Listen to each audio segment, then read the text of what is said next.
So yeah, how's your day? And I hope that you're doing well today, guys. So every video that I made here in my YouTube channel is based on my experience. And most of us, I know that most of Filipinos are struggling using the English language, and I know how I felt.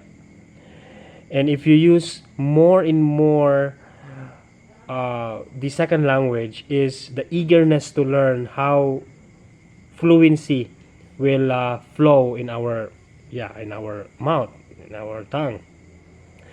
And as you notice, when you use the second language, eventually you need to translate your vernacular language into English word.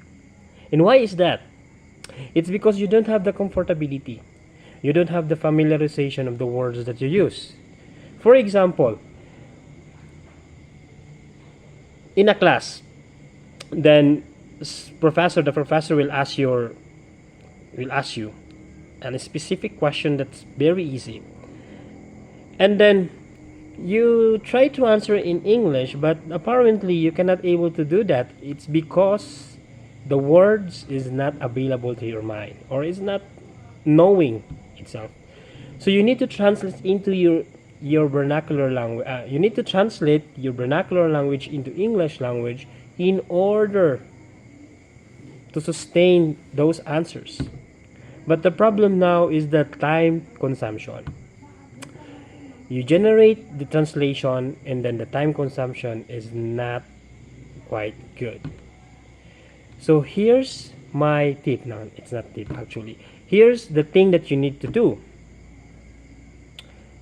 Even a struggle moment in your life, or in a day, or when you wake up in the morning, try not to translate in English. No, try not to translate in your vernacular language.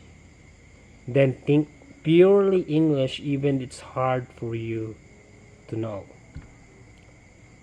English, just a plain English.